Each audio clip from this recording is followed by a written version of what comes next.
along, we mean a municipality. A municipality is something that occurs, basically, Wellington was part of unincorporated Palm Beach County. We were a planned unit development out west, okay, kind of a little development on our own, kind of out in the middle of nowhere at one time. Now we're kind of the center of everything, but used to be we were really far west, and we decided as a group of people to go ahead and become our own municipality. So it doesn't matter. In the state of Florida, you could be any of those things, and it really doesn't matter. It just means that you're controlled by your own charter. Our charter is like a corporation. It's about 7 or 8 pages long. I should start bringing it. If I come again to college students or high school and up, I'll bring the charter with me, because it's very, very short, and it gives you just an overview of the structure that we have. But it's kind of like our Constitution. It's the basic outline of what every city does, and every city has a charter. What does a city do? I try to cover this up and ask people, like, what does a city do? And then they can kind of give me answers of what they think a city does. But basically, a city provides services. We do it so much better. We love the county, they're great. We love the state, we love the federal government. But they all have their own role, and a city's role is to provide services. And the reason we're so much better at it is because we are closest to our residents. So we know what they want better than the county, better than the state, and certainly better than the federal government, because they don't even know who we are half the time. So although I have gone to the White House twice now for intergovernmental relations meetings, and that's been pretty cool. Those are some of my favorite pictures. That place is amazing. It was nowhere near where the president is. There's a whole other portion of the White House. And the last time I was in there, Dr. Ben Carson came and sat in on the meeting. The first time I was there, we got like kind of lower level staff, but we were talking about a lot of housing issues from Palm Beach County's local government and from the state of Florida, and Dr. Ben Carson was there, so that was kind of cool. But it's an amazing opportunity. But in the meantime, what we do is provide services that you want and desire and are willing to pay for. Because guess what? Everything that you get in life, somebody pays for. Mom and dad probably had something to do with you sitting here today, or somebody invested in you so that you could sit here today. So all the stuff that government gives you, somebody's paying for. So we have to determine the spending, and the budget has to meet what our residents want. Because if we raise our millage too rate, which is our taxes, then some too great, they sometimes get annoyed and don't vote for us again. Because if we don't do what they want and provide the services that they want, then they will vote us out in the next cycle. So, okay, how many municipalities are in Palm Beach County? You guys are, a little bit older than some of my groups I work with, but younger than the Rotary Club. So who wants to guess how many municipalities there are in Palm Beach County? Anybody brave enough to give me a number? What do you think? 4. 4? 5. We're the 5th largest. Wellington is the 5th largest, but that's another answer somewhere in here, I think. But there are 39 municipalities, right? Some of them are as small as 200 residents, like Glen Ridge. The town of Haverhill is one of the smaller cities. They probably have 1,100 residents or so. So there are 39, with the newest one being Westlake, which is just to the north of Wellington and west of Wellington. So yes, there are things west of Wellington. So what's the oldest city in Florida? Trick question. Who knows this one? You guys know this one, right? The oldest city in Florida. St. Augustine? St. Augustine, that's what you say, and that's true. But if Pensacola tells you that they are the oldest city in Florida, they're not lying either. They were both chartered on the same day. So as much as we like to say St. Augustine, because it was actually a community before the country was formed, so we call that the oldest city in Florida. But technically, Pensacola and St. Augustine were chartered on the same day after the state established a process to become a city. Those were the first two on the same day. Who was first? It was St. Augustine. It was earlier in the day. Later in the day was Pensacola. But Pensacola will remind you of those things if you ever talk to anyone from Pensacola. The newest city in Florida is actually, I'm going to say that the newest city in Palm Beach County is Westlake. Previously, the newest city in Palm Beach County was Loxahatchee Groves. Has anyone ever been to Yesteryear Village and seen at the fairgrounds. Anyone Yeah. seen the old schoolhouse that's there? And where did that old schoolhouse come from that's at Yesteryear Village? It's in there was a Loxahatchee Grove schoolhouse. So how did one of the newest cities in Palm Beach County, which I think it was 2005, that Loxahatchee Groves was incorporated, how did they have the oldest schoolhouse? Because they were a community before they were incorporated. So you're not really a city until you're incorporated, you have a charter, and Loxahatchee Groves operated as a community of farms and had a schoolhouse way before they became a municipality. So percentage of residents who live in a municipality in Palm Beach, so in the county, you can live in unincorporated Palm Beach County, which is that big old square. I think Palm Beach County is like the 10th largest economy in the country, so it's a big place to be in Palm Beach County. But how many do you think, percentage-wise, residents of Palm Beach County live in a municipality or not in a municipality? Because some people don't. We know there's 39, but who wants to guess the percentage? 42. 42, pretty close. It's about 48%. Oh, Hey. Good job, Terrell. Very good. And these are kind of trick questions. The Rotary Club never knows any of these, okay? All the kids in school know St. Augustine, but then I tell them about Pensacola. So, but in the meantime, the Rotary Club never knows any of these, so you guys are good. So about half of our residents live in a municipality, half don't. So if you live in Palm Beach County, are you going to get like city water? You might, because Palm Beach County provides a service too. So it's just a different level of service that you get inside a city and outside of a city. But a lot of Palm Beach County residents get some of the same services that we get. The largest city in Florida, who wants to guess that one? Palm Beach. Miami. Oh, yeah. Miami, that's what I said when I got this class about this. The largest city in Florida is Jacksonville. And yeah, and how do we measure cities? Before we decide what the largest is, how about we talk about how we measure cities? Anybody have an idea? When I say the largest city, do I mean the tallest buildings, the most land mass, or do I mean the most people? People. People, right, because they're who we're serving, right? Services are to people, not land mass necessarily. So the largest city in Florida is Jacksonville, and it has to do with the fact that the entire county, Duval County, is within the city limits. So it's a very odd situation. They have the city government of Jacksonville, they have county government of Duval County, and they have group meetings where they'll have one council that has like 7 people, another one has 11, and they all come together for a meeting because they're all voting on the same things. But oddly, some of the services are through the city and some of them are through the county, but it's Jacksonville. I said Miami too because I thought, tall buildings, but Miami is actually a conglomeration of several municipalities. There's Miami Beach, there's all kinds of different cities involved in what we call Miami, but not within city limits. So, and Jacksonville's very unusual, right up there where near St. Augustine, one of the oldest places too. So, smallest city in Florida. Anybody want to get? No one's going to get that. And this one may or may not be true at the moment. But the town of Weeki-Wachee, which when I say city, I mean municipality, has like 8 residents, okay? So they met the criteria to become a city. They had, for whatever reason, there's parameters that the state has laid out that you have to meet if you want to become a city, and they met that criteria. So it has 8 residents. They pretty much have to take turns. They have to have 3 people on their council. So if you live there, sooner or later you're going to be the mayor or the president of the council because there's 8 people in Weeki-Wachee. So that's usually the smallest one. I should check my data before I present in front of you guys again. But that was when I created this program. So how and why are cities formed? I kind of captured that a little bit. People decide they want to self-govern. They want to rule. They want to have ideas that are different for their community than might be different in the rest of the county. So it's really driven by residents who have a desire to do something different.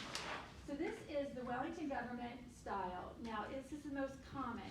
It's called the council manager form of government. So you'll have a village council, and in our case, I'm the mayor of the village council, which is pretty much the chair of the council. We're all 5 elected. The whole council is elected.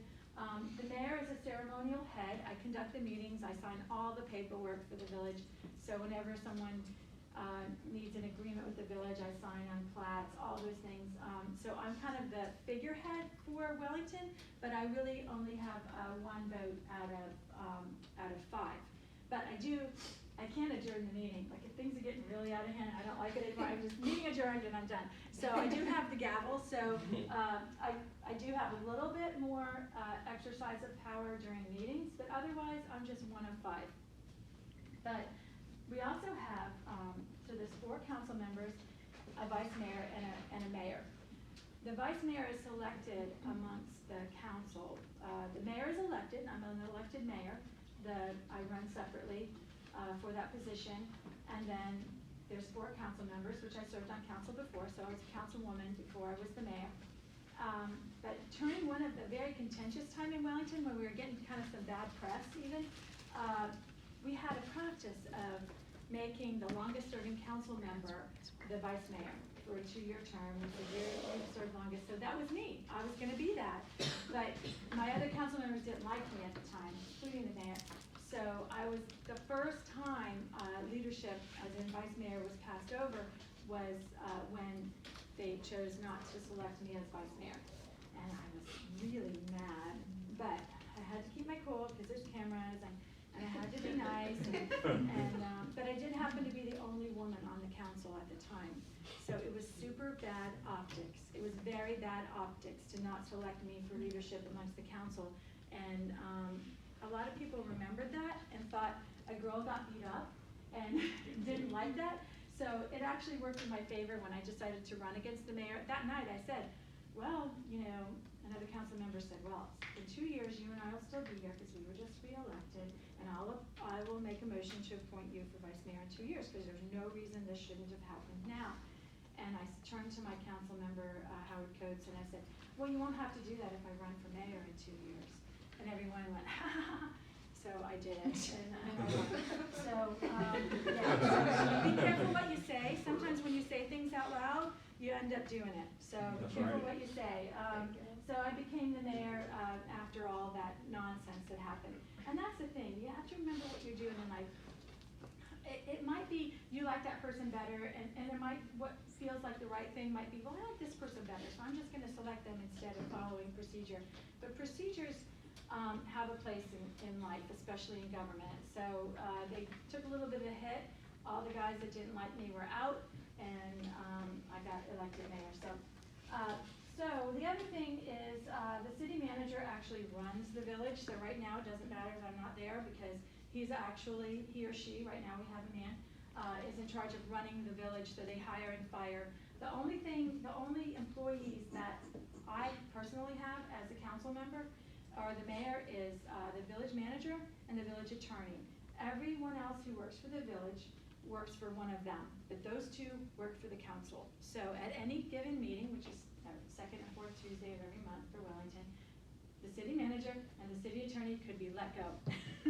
So imagine that job. Okay, you're trying to do your job and you never know if you're gonna have a job after 2 weeks. So that's part of city government, that's a general way that all cities are set up. Riviera Beach is a little different. Their mayor is super ceremonial and doesn't even serve on the council. And they have a president of the council instead of a mayor that conducts the meetings. City of West Palm Beach is the only strong mayor city where the mayor in West Palm Beach hires and fires everyone and runs the place. It's an administrative position when you have a strong mayor. I am a weak mayor, that's what they call it, when you're not you can't hire or fire on your own. You're only one of several. Usually it's an odd number. Some cities have 3 or 5 or 7 council members or commissioners. Whatever they call them, it doesn't matter. None of that matters. It's just what you choose to be called, what your charter calls for. So in the meantime, the city of West Palm Beach is the only one in Palm Beach County that has a strong mayor, but there are levels of weak mayor. I'm an elected mayor. Sometimes a council will have 5 members, and among themselves, after the election, they pick a mayor. That's not how Wellington works, and that's not the standard.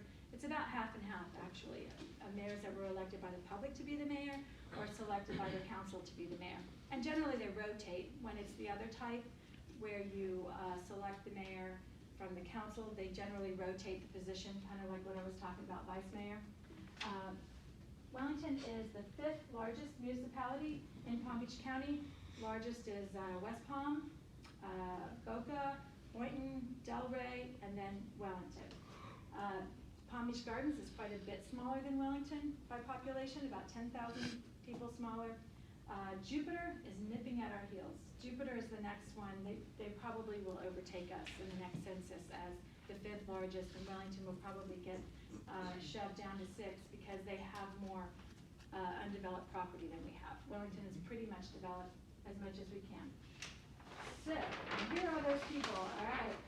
Home rule is the constitutional provision. When you hear cities talk, they're gonna talk about home rule. And you go, what is home rule? Who at home has rules in their own home? When your friends come over, you can't put your feet on the table, or your friends come over, they're gonna be invited to dinner, or those kinds of rules for your home, right? Well, cities have the same kind of, did you have any funny ones back there you wanted to share about your home rules? No, I mean, I like that one. I like that one a lot. Okay, That's well, a good so one. when cities talk about home rule, they mean in our city, we can make rules that are different, okay? And we can do that. And we have to do that because there's something about Wellington that's a little bit different than Jupiter. When you think of Wellington, what do you think of besides a fabulous mayor? What do you guys think of when you think of Wellington? The mall. Equestrian. The mall, equestrian. We were pretty happy to get that mall. That was the last mall that was built upper lower level, similar to the Gardens Mall. Wellington Green Mall was the last mall built in that design of upper or lower entry. If you go to some places you go first floor, second. Yeah. We fought for that mall. It was actually, DRI, which is a Development of Regional Impact Study. Royal Palm was trying. It was a race. Who's going to get the mall? Wellington got the mall.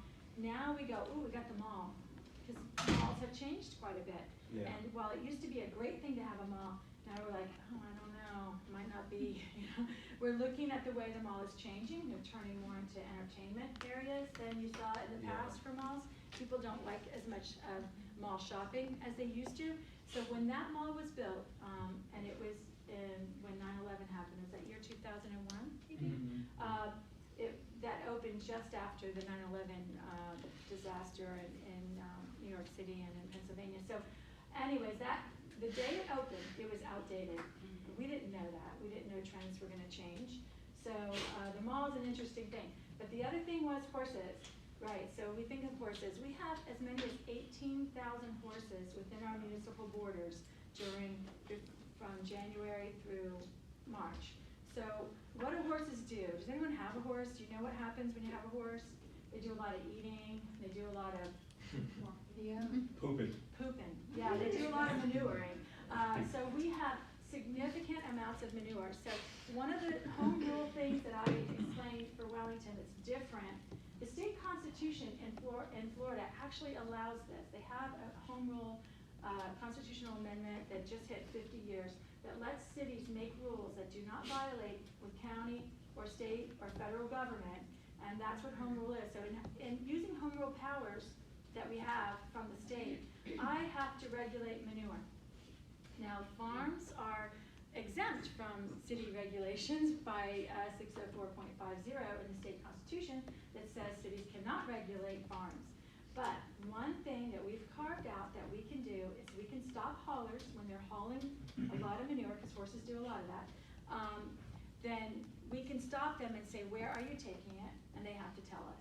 So that's something that we do. We want to know where the manure dumping is happening, because we get a really bad reputation if those trucks take manure from Wellington over Southern Boulevard to Loxahatchee. The mayor of Loxahatchee, whom I've known since I was about 7, when we went to church together down in Pompano, which is weird, but he calls up and goes, hey, what are you guys doing with your manure over here? And I explained to him that you guys have manure too. There's a lot of horses in Loxahatchee, maybe it's your manure. So we do try to track the manure where it's going.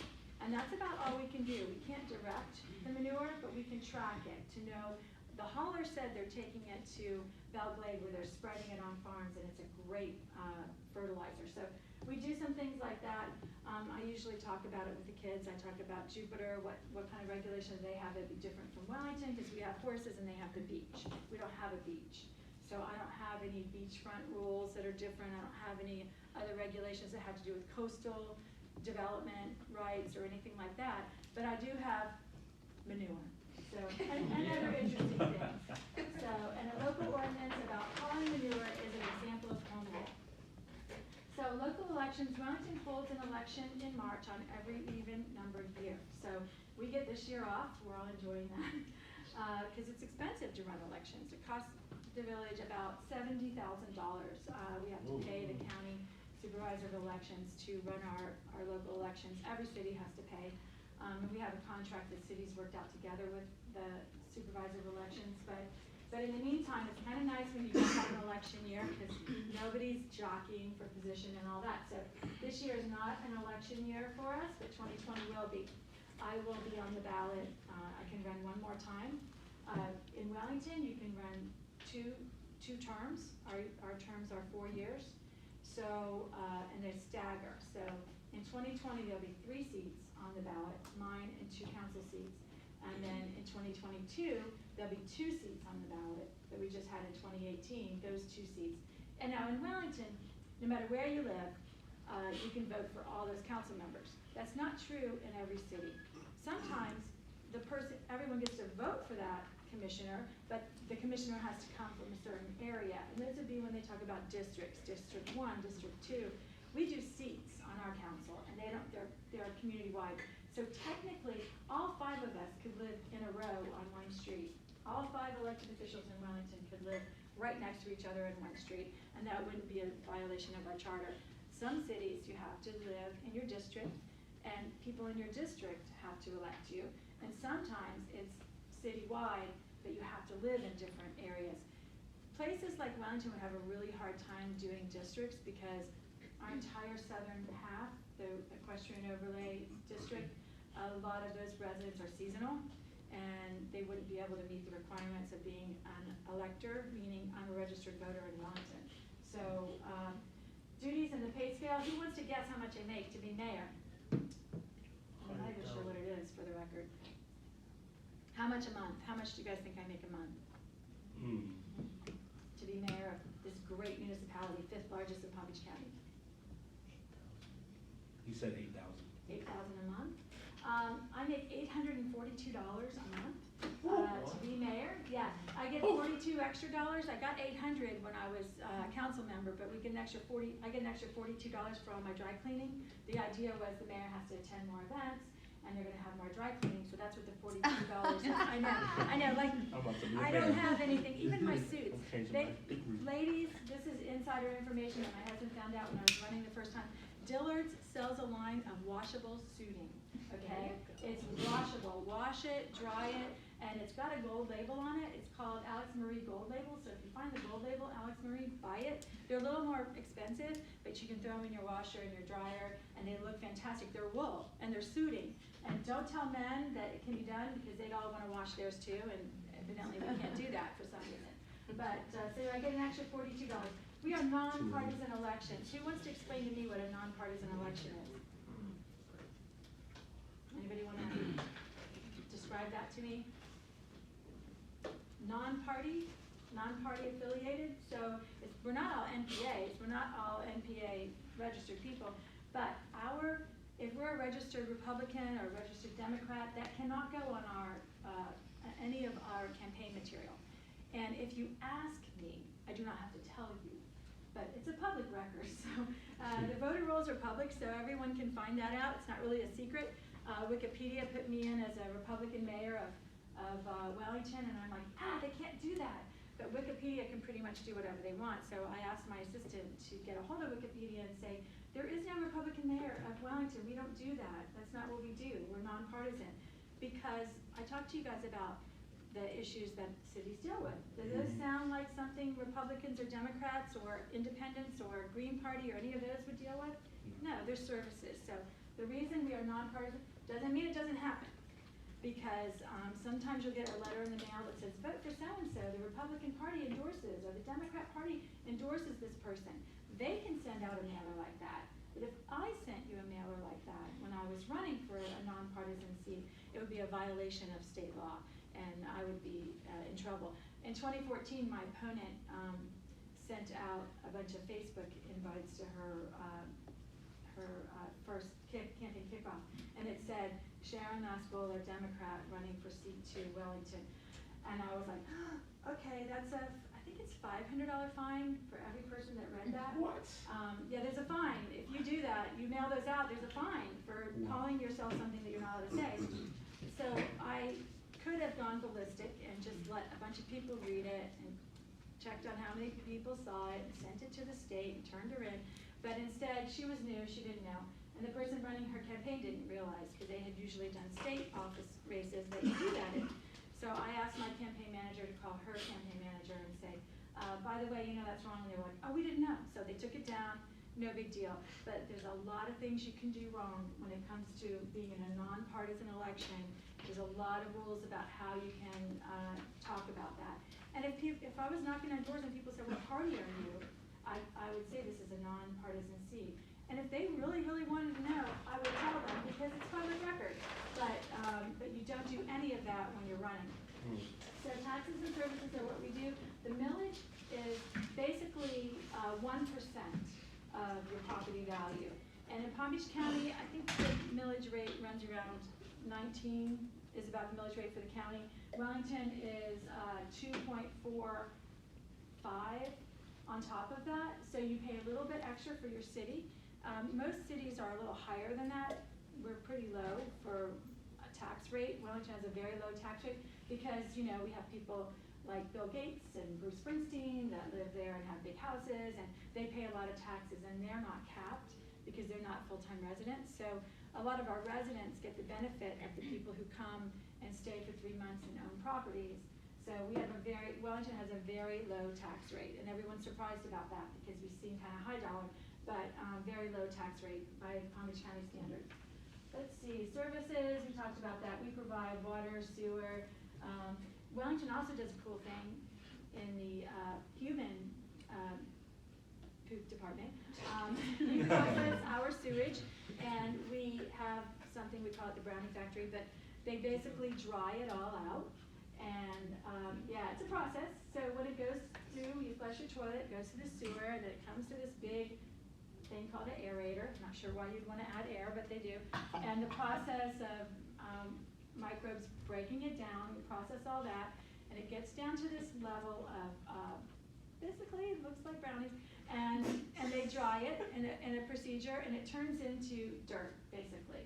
Wow. And if you go to Home Depot and you buy mill organite, has anyone ever planted a tree? Mm-hmm. You put mill organite in that hole, that's Milwaukee sewage. Mill organite comes from Milwaukee. Same thing, you can go to Wellington, but you have to buy it by the ton. We call it well organite, but you have to buy it by the truckload from us. We don't package it like they do in Milwaukee. But yeah, well organite or mill organite that's what it is, and it goes in the ground. You don't land apply it like normal fertilizers. You put it in the ground when roots are going to get in it, but not land application of human waste. It's called like a type 2 AA biosolids, whatever. So we're just glad someone comes with a dump truck and takes it somewhere, and they do use it but it has to be in the ground, not land. So police and fire rescue. Fire rescue is a county service that we pay for separately through the municipal taxing MSTU, municipal service taxing unit. So we pay a little bit more for fire rescue than we pay for all other services in Wellington. I told you our millage is 2.45. Fire rescue is 3.4 mils on our properties. So we pay more for fire rescue than we pay for every other thing the village does, including police, including our contract. But the thing is, it's very political. So if you know any firefighters, they are super organized. They have a great union. They've only supported me once, but I loved it when they did because they're very organized and they work really hard. And I don't want second tier service if I call 911. If my house is on fire, which rarely happens, it's usually a medical thing. It's usually medical that we're calling 911 for. But if I call that and I have some kind of a crisis, I want the people that are the best trained to get there quickly and have the services that they need. So it kind of makes sense that life safety stuff comes first. But in the meantime, we contract with PBSO for police services, and we provide them with about $9.3 million on top on a contract that's separate. So we have our own police services, but they're PBSO trained. And the other thing that happens when you use a larger service like the sheriff's office is you get like what they call rubber banding. So if our guys from our department have to leave and go do an emergency somewhere else, the same thing happens for us. They come back. We get more when we need it. Like Christmas Eve when we had that incident at the mall. We had probably 50 PBSO cars in the parking lot where one of our PBSO dogs was shot and killed. So on Christmas Eve, not the call you want to get when you're the mayor and I'm making biscuits for my family who's in town for Christmas and my phone starts lighting up and my friend is calling me before the village calls me to tell me what happened. My friends are calling me what the heck's going on at the mall. So it wasn't very good. But in the meantime, that was a tactical unit that had the dog. It was not a Wellington unit. Our Wellington unit probably would have followed him until he was not in Wellington. That was just a very bad moment for all of us. But in the meantime, when PBSO decides they need to move because they had some bad guys that they wanted to get before they got to their car, and not knowing that they were armed before they got in their car. So very bad moment. But in the meantime, that was not PBSO from Wellington that was doing that. That was countywide. But we got about 50 of them there at that moment to provide what we needed, which was to feel safe again. The library is not us, that's a county service, we don't have our own. School district is not ours, it's governed by the school board of Palm Beach County. I can't even go on a school property unless I'm invited. We don't have the rights to approve or disapprove anything that a school does. They have their own building department, they have their own building approvals, it's almost like a sovereign nation. So Wellington has a great relationship with our local schools, but it's a lot of effort, and it's certainly always at their invitation. So we always look for other ways to do things. Has anyone ever been to Section 24 or the Wellington Environmental Preserve? Okay, I want you guys to go there. I know it's way the heck out there. You're going to be like, oh. So you go west on Southern Boulevard, and then you drive until you get to Flying Cow Road, and you turn left on Flying Cow Road. You'll see, I know, it's a crazy Flying Cow? Flying Cow. Okay, so Flying Cow is, the man who developed Wellington was C. Oliver Wellington, okay? Okay. C-O-W, cow. There was no flying cow. It was C. Oliver Wellington, and his name spelled cow. So Flying Cow is not because we had even cows. We were a strawberry farm, not cows. But the Flying Cow, the reason, and he flew. He had airplanes. So the reason we have 2 airports in Wellington, which are both private, is because of C. Oliver Wellington, and his grandson Roger Wellington comes by once in a while and checks in with us. But the C-O-W for Flying Cow was from our founder back in the 50s when he bought all that property. So anyways, you turn left on Flying Cow Road and you go past the second traffic circle, and on your right is this amazing piece of property. And it is a stormwater treatment area, sort of. It's basically a mini Everglades. So the southern part of Wellington, which has higher incident of nitrates and phosphates from horse manure, and fertilizer, because you want your polo fields to be really, really green, right? So we have a difficulty with nutrients in the southern portion especially. So the water from there comes in here, and it goes through a series of channels and littoral shelves, and it takes up a lot of those nutrients. So at the end of the day, more than one day it takes for that to happen, the water comes out this way, and then we can pump it into the C-51 canal and release it. We are governed by federal standards for our, any water leaving the village has to have certain nutrient levels in it.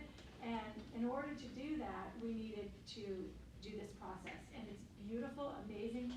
Right here, oh my goodness, I'm not sure, I think it's right here. It's right there. There's a 6-story observation tower where you can climb up and look out over STA1, which is to our west, and Wellington. There used to be a landing strip near there that had skydiving. So I did a video. My middle child is a film major, and he did a video for me, and that was one of the last times a skydiver was captured because they stopped using it for that. But I got one of the skydivers on my video about Section 24 that I got my son to do. But anyway, 6-story observation tower, and you can see out over all of it. It's amazing and beautiful. And my mother, who I was raised here in Palm Beach County, she she was the president of the Pack and Paddle Club, all like into camping and all that. She said, oh my goodness, this is so amazing that you've preserved this natural thing. And I said, Mom, we made it. Nothing was natural here. This was a farmland. It was not natural. And she was like, you're kidding me. It looks so perfect. And we made a pristine mini Everglades here. And the South Florida Water Management District gave us $16 million. We owned the property. They gave us $16 million to do this project because they couldn't do it for the amount of money we could do it for because of that home rule thing. I can contract differently. South Florida has their own other standards of everything that they would do. It would cost them 3 or 4 times that to do this. So they gave us the money, we did it, and now we have this huge, beautiful passive park with a, around it is a border of a horse trail. Inside is boardwalks over the water. I really hope everyone gets a chance to go see it at some point. It's open sun up to sundown. And they have Segway tours on the weekend, so if you're not able to walk that far, they also have mapped out a 5K. Now right here is where you can park. And the other thing I want to tell you about the federal government, they have all these other rules.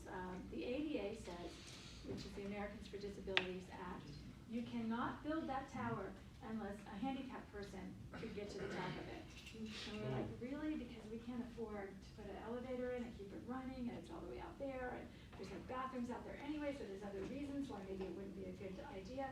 So when we were building it, we asked for a dispensation from the federal government to let us put video cameras at each corner, so you can have a live shot of what's happening without getting to the top. So when you pull in here, there's a video monitoring station. So if you're unable to walk that far or climb that tower, you can see what you would see if you were up there, and they let us do that. So, you know, we try to work within our parameters.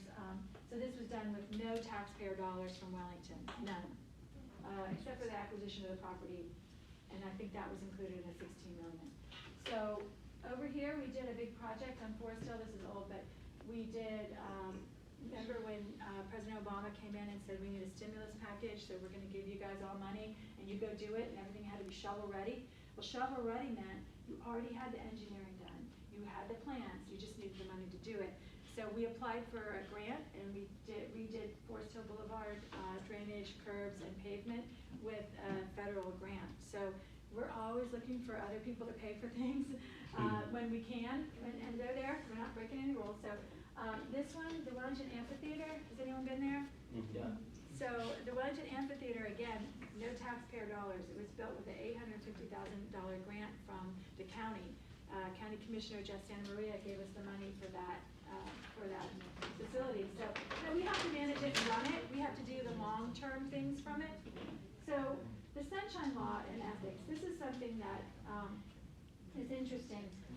Basically, the Sunshine Law says council members cannot discuss anything with each other that they may ever vote on unless the meeting is held publicly and recorded. Now, recorded doesn't mean audio or visual recording. It means someone's taking notes. That could be as basic as that. But in fact, Wellington videos all of our meetings. So, but we cannot meet together. None of the council members can say, hey, I've got this project, you've got that project, let's make a deal.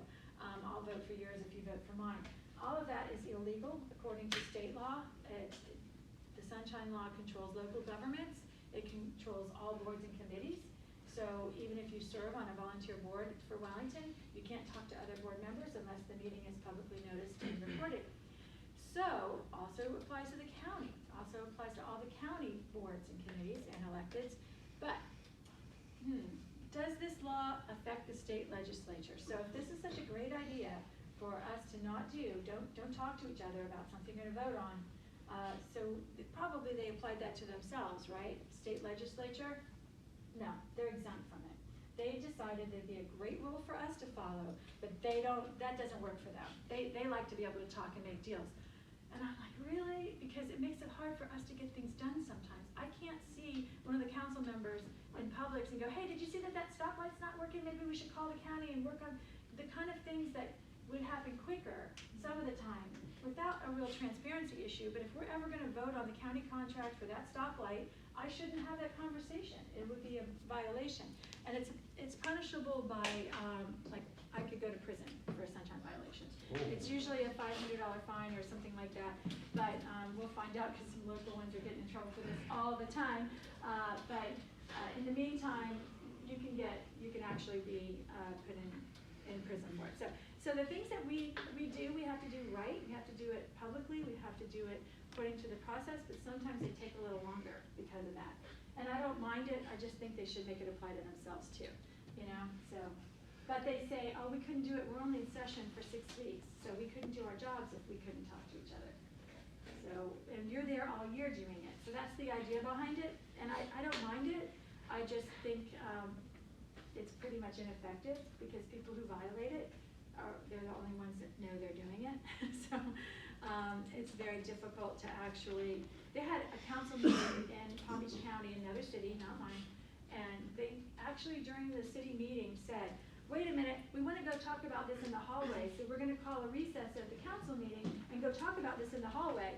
So obviously that's a sunshine violation, right? Because they broke the meeting, they went outside, talked about it, came back, and someone reported that, and they have the video of them saying, we're going to break this meeting for a minute and go talk about it in the hallway. They couldn't get a conviction because they wouldn't testify of what was said in the hallway against each other, so nobody knew. So it's kind of a useless law, but it's a good idea because it's supposed to give our residents transparency and access to all of our thought process while we're deciding things. But in fact, the people that violate it just violate it, and people that don't, don't. So anyways, the other thing, an elected official cannot profit from a vote in any way or use the office for gain. So my husband owns an engineering firm, and we do work for Palm Beach County. He's a structural engineer who designs bridges. So one of our big clients is the county, and other clients we have. But consulting engineers kind of work together. Like we might do the bridge, someone else is going to do the electrical portion, some other. So anytime someone comes before me to get awarded a contract from Wellington, and I do outside work with them that has nothing to do with what's in front of me, I have to recuse myself from the vote, state the conflict publicly because I own 1 share of stock, and survive from the business, the money. I can't live on that 842, sorry. So in the meantime, I have the most conflicts of any elected official in the state of Florida because of the county code that applies to not what's in front of me, but other things, other business I might have with what's in front of me. So it's a very, very tight restriction, and I'm the only one that knows it. So when I look through the agenda and I see that we're awarding a contract to someone, if I have other work with them, it has to meet a $10,000 threshold over the past 24 months. Who knows anything about engineering? $10,000 is not much engineering. No. So almost anything that I have worked with, I had to recuse myself. So last time I counted, there's like 142 recusals for me from the time I've served.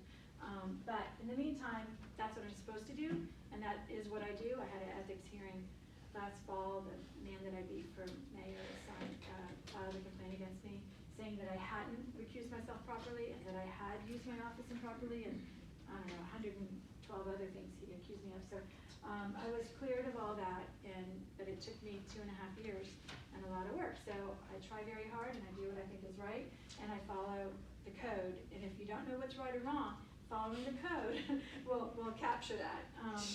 So all gifts we have to report. And if you are a vendor with the village, I cannot accept a gift over $100 in a calendar year. So this is how to get elected. So if you guys want to go, you don't want to just serve on a board or committee in your local government, you want to get elected to it. This is how you do it. First, you get a really cool sign. Your friend helps you know the rules. It has to say really small print at the bottom, paid for and approved by and Gurwig for village council. And this is when I ran for village council. But I kept my logo the whole time because the association with it. This is Scott's place. This is my son who's 21 now. And that was when I ran for council the first time. And Scott's place is a barrier-free playground. So instead of stairs up to the elements, it has ramps. It has edges on it so that if you're in a wheelchair, you won't fall over. It has some wheelchair accessible play structures that you can strap down the wheelchair and it'll rock and do things that other children can do. and it's a really cool playground. It's right by our amphitheater, and we built that, some of it with private donations. So this is the one time that the firefighters helped me. The yellow shirts, they either wear yellow or black. But that was the first time I ran. They liked me. After that, I served with the firefighters who didn't like me, so they never did it again.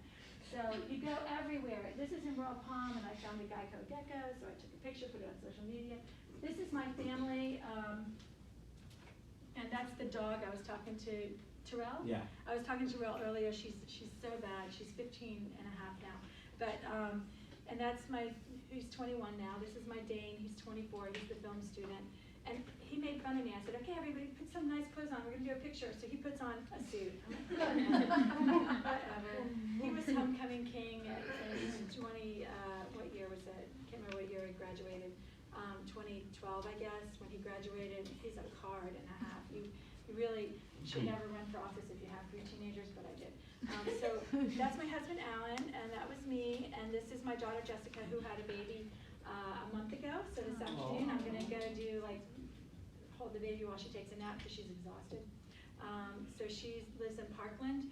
So yeah, it happens. They all grow. But I was also telling Terrell at the very beginning, the other thing about government is you use a really old picture and then you never get older. This was taken in 2018 or 2010, and here we are 9 years later. So if you find a picture you like, you just stick with it and you just stay young forever because that's the picture you use on everything.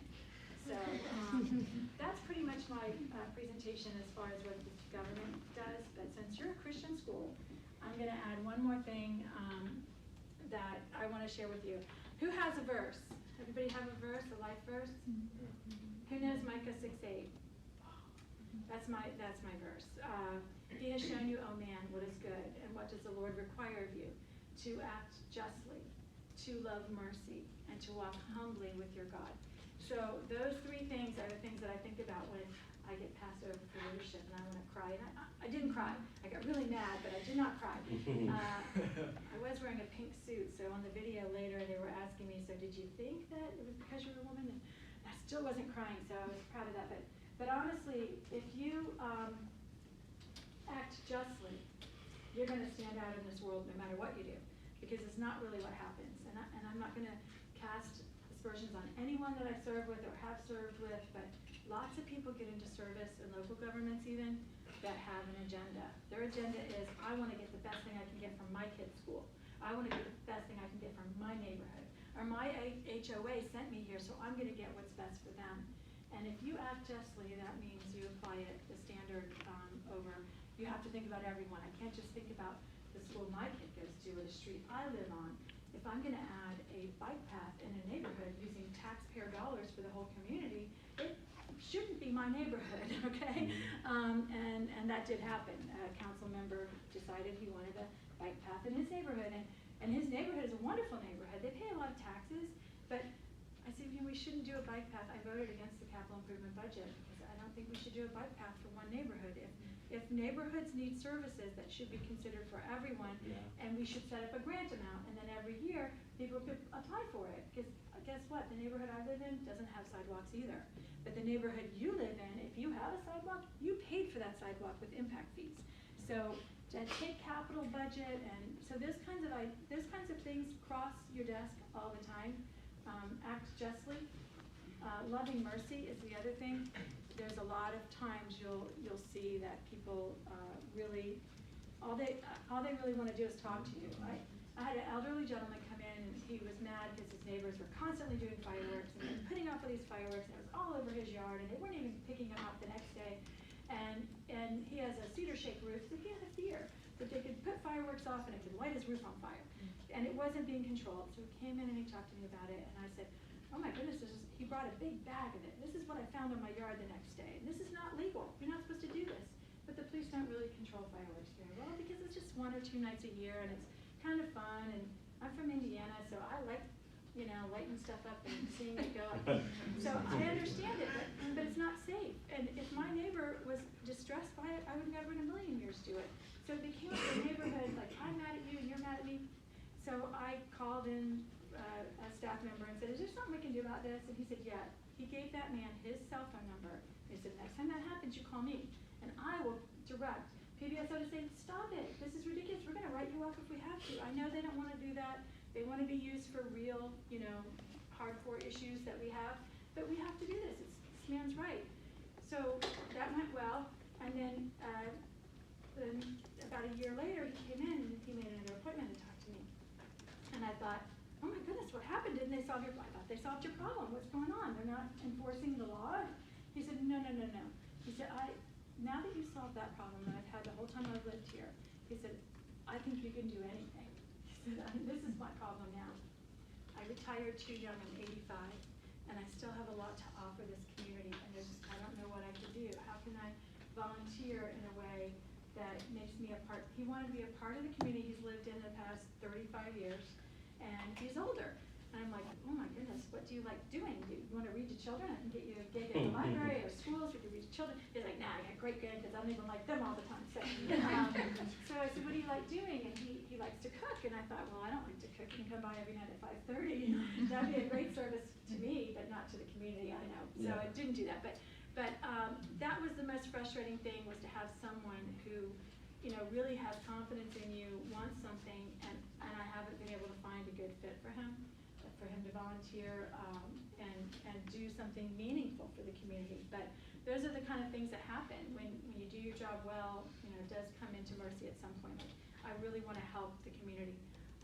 And then walk humbly with your God. Walking humbly, it kind of means amongst everyone. So I really can't stand arrogance in leadership. It's a personal affront, and I think I get it from that Micah 6:8. I don't like arrogance in leadership. I don't like people who walk by and, you know, you can read the body language. You can almost read the body language of people in leadership, and I don't like that. I try to never. Sometimes you feel pretty good, like when you beat the sitting mayor and 61 to 39%, you start to go, I'm all that. But when that happens, I keep going, okay, walk humbly. And the other thing is, if I was elected to mayor in 2016, and I got over 9,000 votes in Wellington, which is a pretty good number. But my opponent got 6,000 votes, which is also a pretty good number. So 6,000 people voted for that person and not me. So when you walk into a situation, you don't know who supports you and who doesn't. But I can tell you one thing, if you treat them all fairly, they might support you next time. If you treat them like they didn't support you, so you're not on their page and you don't care about their issue, which is a lot of what happens, they're not going to support you next time, and they're going to tell their friends. So, and one of the reasons I was able to withstand a pretty heavy TV, did anybody see the TV or online when I was running? There's an empty chair spinning, she can't vote on anything, she's never able to do her job, and you know, they did some TV ads that were, a lot of money was spent against me, and for me. There were ads talking about how great I was too, so, but in the meantime, about 2 to 1 spent against me in that one, and a lot of it's done with PAC money, so it's not even traceable.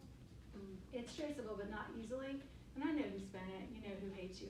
Yeah, so in the meantime, every time I've run, there's been some kind of crazy rumor, you know, but people that knew me, it wasn't me saying, I didn't do that, my chair doesn't spin, you know, none of that. I recused myself for a good reason, I'm supposed to, it's the right thing to do.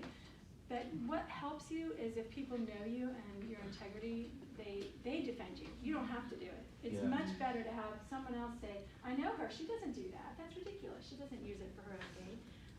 So that's the best way to do it. But I need to take questions because that's all I talked about way too long. Sorry, Ms. Kalpana. Who has any questions about any of this? So you mentioned you plus 4 council members, and you guys vote. What is something small that would come before you guys that you guys have to vote on, or are you involved in every decision that happens for a vote? It's mostly spending. The budget is something that's our #1 obligation, is to vote on the budget. Once in a while things come up in front of us that are controversial, or maybe something that you wouldn't, and a lot of times they're thrown into us to kind of do political damage. So one thing that happened in Wellington about 1.5 years ago was the conversion therapy ban.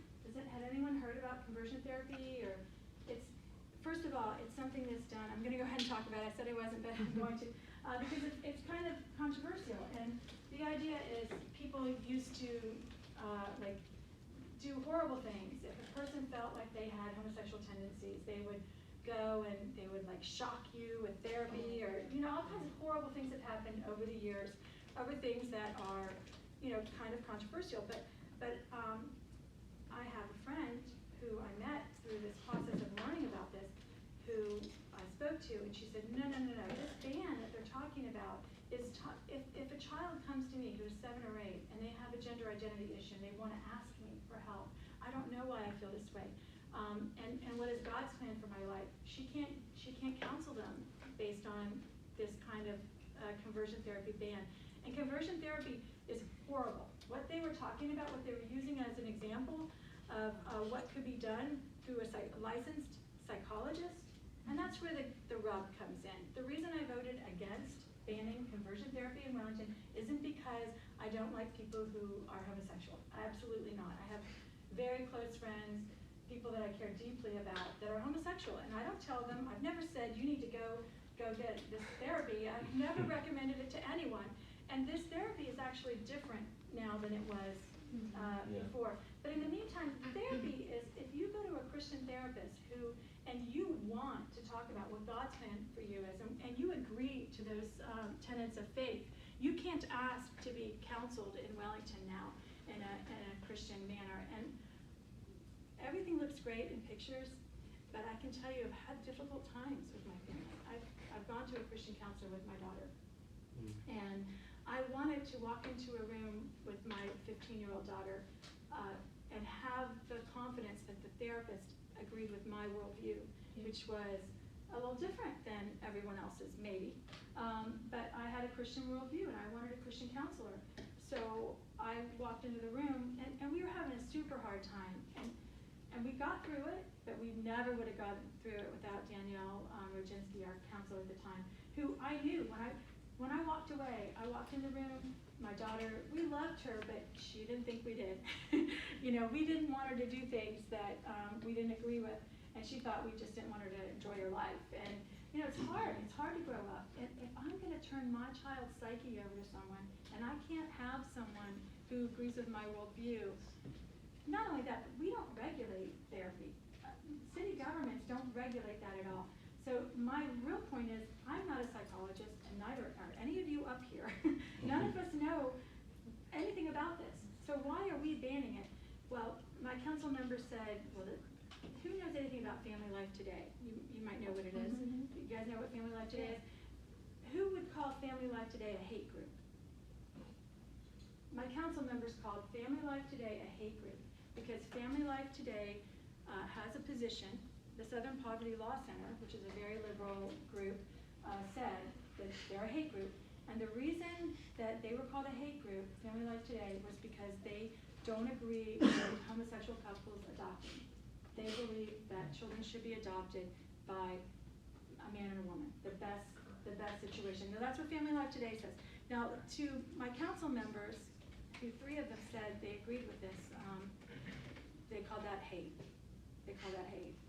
And so every time, and I'm surprised because I was like the crazy kid. I wasn't very good growing up. I'll just say I wasn't very good growing up. My mom is like, I'm reading about you in Christianity Today magazine, and how in the world did you become the person standing up for this stuff?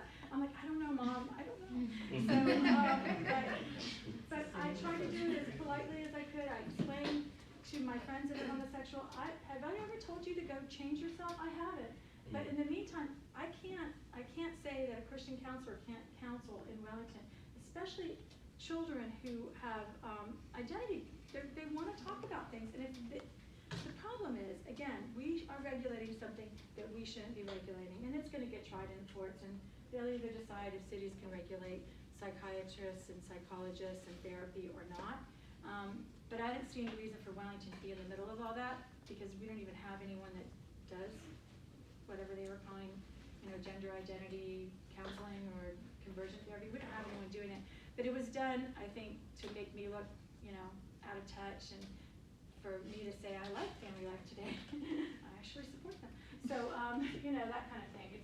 So it's hard, but it's hard. But I have to do what I think is right, and I lost that vote, 3-2. I got one council member who actually thought, wait a minute, we're telling therapists what to say when a kid comes in and asks them questions. It just, maybe it's not that broad brush. Maybe there are situations that are different that we shouldn't be doing. But again, I don't agree with anyone doing anything horrific or, mean or, I believe that, we have to love everyone, whether we like what they do or don't do, it doesn't matter. And like I said, I have very close family members and friends that are super important to me, and it made it really hard because I didn't want to hurt their feelings. The next day I called my friend who I'm, godmother for her daughter who has a gender identity issue, and I want her to know that I love her. And she's like, why are you calling me if she knows you love her? It's like, it's kind of hard sometimes, but being a Christian and doing the work that God has for you, no one said it was going to be easy. Yeah. So, any other questions? How do you want to get involved? How do you want to serve? There's boards and committees in every local government. There's county boards and committees. The best thing you can do is show up to do, like, when they do a cleanup day, if you don't mind getting dirty, go out to Grassy Waters, and if you want to go see, yeah, it's good out there. You can also glean. There's times where you can go pick.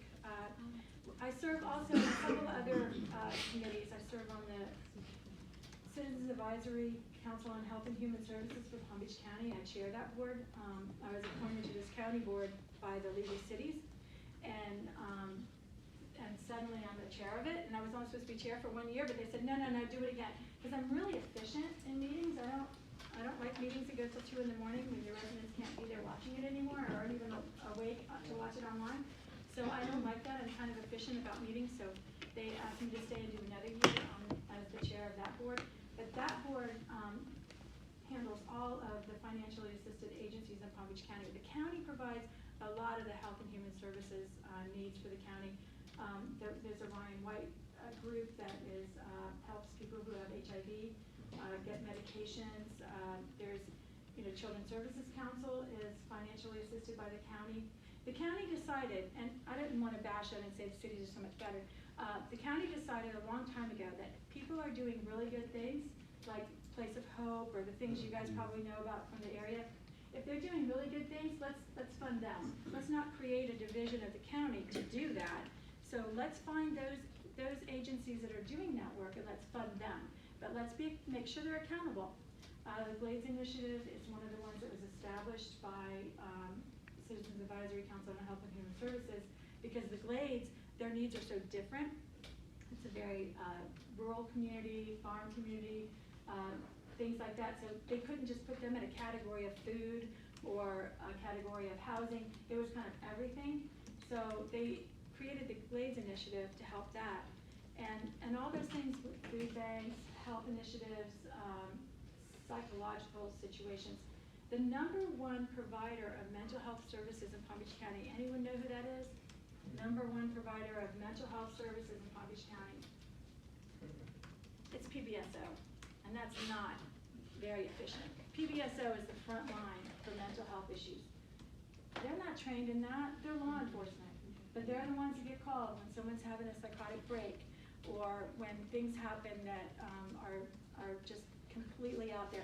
There was one man who was autistic, and he approached a police officer, and he was, huge, and he was threatening, and unfortunately things break down in communication and no one understands it. But in the meantime, PBSO should not be the #1 provider of mental health services.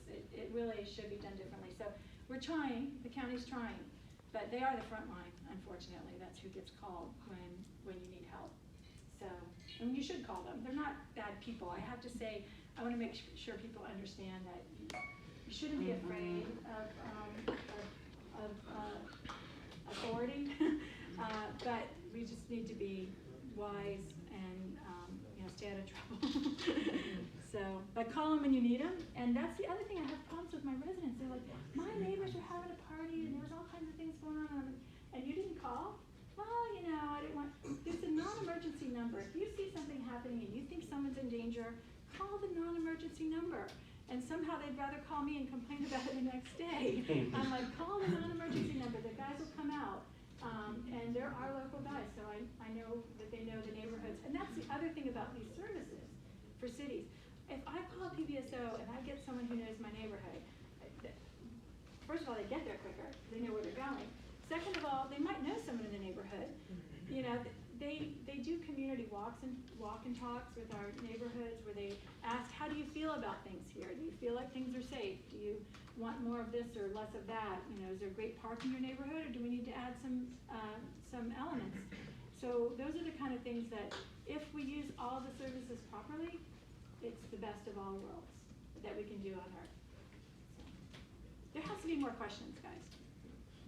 Like, do I want to run for president? No. I did have a question. It's slowly coming back to me. I might have misheard you. You said that whoever they is, created an ad against you or something? Yeah. And it was like the spinning chair? Yeah. What year did that come out? I saw that. It was in 2016 when I was Yeah. running for mayor. Yeah, and it had a little rap song too. I was like, really? Really? A little rap song about me not voting. Could you It was please, kind of cute. I give me a beat. I was like, I laughed when I saw it, and that's the other thing is, they were putting these horrible pictures of me, like, because I roll my eyes a lot. So, Oh, yeah. so there was a bad picture of me like rolling my eyes in a meeting, and I made it my Facebook profile picture. Yeah. And I was sneering at the village attorney. I wasn't sneering at, the village attorney said something, and I was like, and so they got that, and they were using that, so yeah, I was like, I love this. Look how, yeah. That's So, Crazy. I know, but the thing is, guys, if you get your identity from public service, that might be an okay way, but that's not, honestly, I was telling Terrell, I did Life Kids at Life Church for 8 years. The whole time I was running, all through all that, I did the 5-year-olds, and I taught 5-year-old Sunday school every Sunday, because a lot of these, you probably have the same rules here. They want people that kids know, so it's, you know, so I was there every Sunday at a certain time, and 5-year-olds are great. They think you're wonderful. Sometimes during bad weeks, I'd be like, I need my 5-year-olds to tell me how great I am, because they think I'm perfect. You know? So, you know, but really, it's kind of hard when that stuff happens, when there's ads out, or you get the filing that you've done 132 different complaints, or, you know, whatever. The way that I've dealt with it is by just kind of embracing it. But it's not easy. But yeah, the TV ads, I was like, oh no. And I really didn't think when I ran that I would win. I thought I wouldn't win because of all that. But the community, it was a land use issue. It wasn't any of these other things where I feel like people are trying to make me look crazy. It was a land use issue that was the big thing about whether or not the equestrian preserve should have commercial elements or not. So that's what the basis of that argument was. And if it's a land use issue, let's talk about it, the elements, but just making fun of me with an empty chair that did look like my chair, by the way. I'm like, did they really go in there and take that, you know, at City Hall? Because it did kind of look like one of our chairs. They did pretty good on that. But in the meantime, it was a land use issue, and those are basically what we voted on. You asked before, budget, land use, those kinds of things. You know, the services are one element, but like last year we voted on the budget. I voted against the budget because we were spending $1.2 million on a design of a project that I didn't agree with. And I said, I don't agree with this project. I think it's a dumb way to spend $25 million. And then $1.2 million was just the design of it. And we hadn't gone to the public and asked them what they thought of the project. And I thought the public's gonna hate this project. We're turning a retention pond into somehow a waterfront. And I'm like, it doesn't really work because that water's really dirty, and you know, you don't want to encourage water play. So I said, I think we shouldn't be raising. We raised our millage rate to pay for that project, for design of that project, and we hadn't gone to the public and asked them their opinion. So now we're doing that because I kicked my heels up and made a fuss and said, we're not going to do this. We're not going to without public input. And they're like, okay, we'll get public input. And now public input has been, we don't like this plan at all. And we don't want to spend $25 million on this plan. We want to use what we have, but we don't want to do this kind of stuff. It's not what we want. So I had to vote against the budget. So So knowing that someone in the next ad is gonna say, she didn't even vote for your budget, she wanted you not to have money for your city to run. I mean, it's gonna be turned into something completely different, but, A bunch of pictures of you like. yeah, so that's what me sneering at the village attorney, so, which no one liked him either. I was like, really? They made it look like, yeah, I know. That's all right. but- Time for probably one more question. Okay, Anyone? what do you got? This is more practical, like what does your day-to-day look like? Well, today I have this, and then I'm gonna meet a lady for coffee because a pastor that I know in downtown Lake Worth asked me, this lady wants to get involved in politics, would you talk to her for an hour? So after this, I'm gonna go talk to her, and then I'm gonna go hold the baby all afternoon while my daughter tries to sleep because she's exhausted. She texted me, she said, Mom, I just need you to hold her so I can take a nap. So I'm gonna drive down to Parkland this afternoon tonight. I have a council meeting, 6:45. I'm meeting with the Boy Scouts before the council meeting at 7. And then tomorrow I have a homeless advisory board meeting. I serve on the county's homeless advisory board through my service with Citizens Advisory Council on Health and Human Services. They needed someone from that board to serve on the homeless advisory board. So I have that meeting tomorrow. So there's a lot of meetings because of my other things besides the city. And then tomorrow night we have the opening of Joe DiMaggio. Does anybody know Jenny Spell? Does anybody know the Jenny? You know the Jenny Spell story. Jenny Spell went to King's Academy and she was 15 and my son was 16. They were in the Sound of Music together. And my son came home, he was on the couch and I said, you're going to a birthday party today, why are you not getting up? And he said, I'm not going. He's a little antisocial. So I was like, you're going, you got invited, you're going. And he's like, Mom, I don't feel good, I can't move. Well, he had the flu and I had it 2 days later. So I was like, oh my word, I can't get off the couch, I'm not moving. Now I know why he was like not getting up off the couch. He had the flu, I had the flu. I crawled up the stairs. I'm like kind of, I think I'm really strong enough. I crawled up the stairs and got in the shower, called my husband, said, you have to take me to the hospital, I think I'm dying. I don't want to go to the hospital dirty. So I took a shower and came and got me, they said, you have the flu, you know, you got a fever, So, and then I go, oh, that's what was wrong with my son. Well, Jenny, who was in the same production, Sound of Music, they all share a lot of microphones and all that. She had it and she was playing soccer and she collapsed on the soccer field.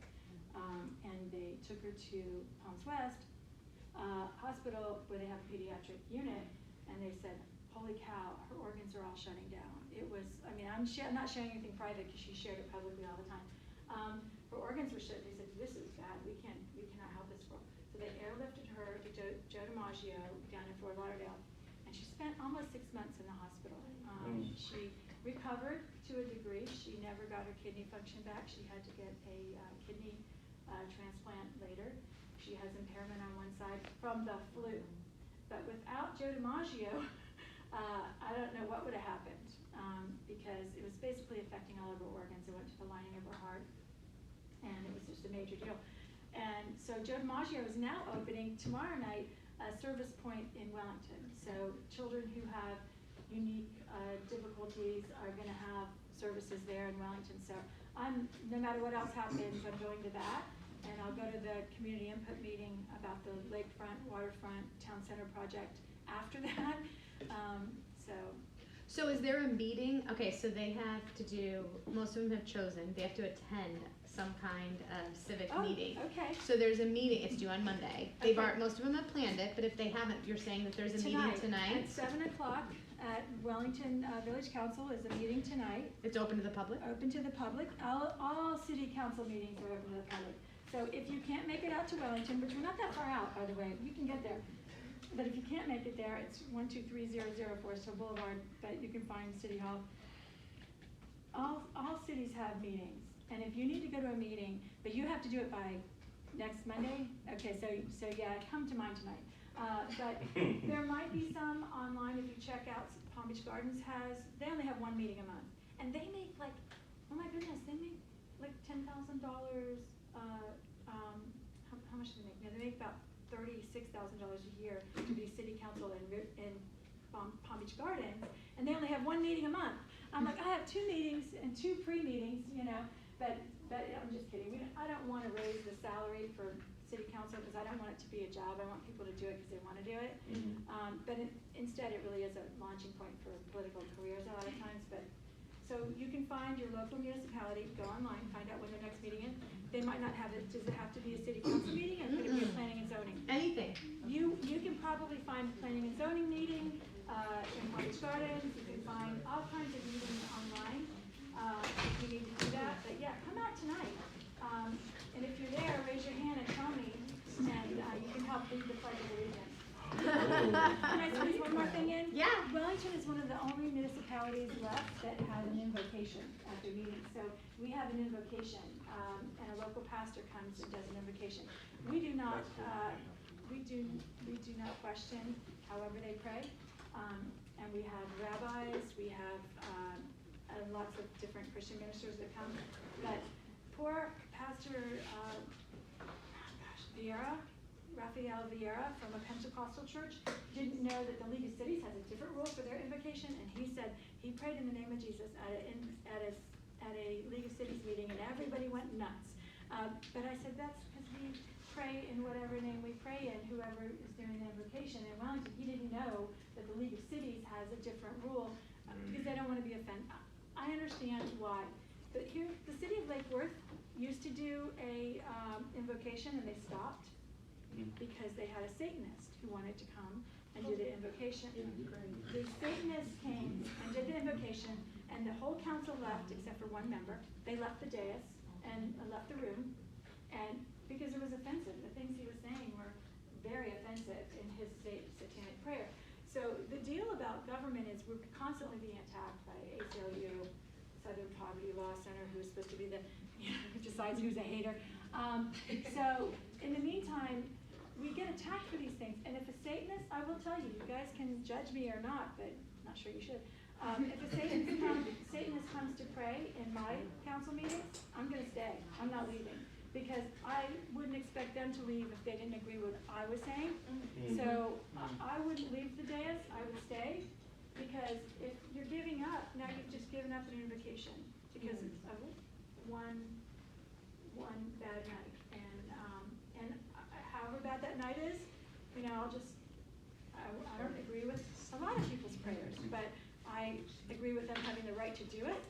So if we had a Satan group, what happens, Wellington has a policy, if you're one of our faith-based communities inside of Wellington, then you can get on that list to be a rotating, to do the invocation. So if you happen to be a Satanist group that meets in Wellington and is organized, that could happen to us. But I don't think, we should let one bad incident take away our rights all the time. Yeah. Thank you.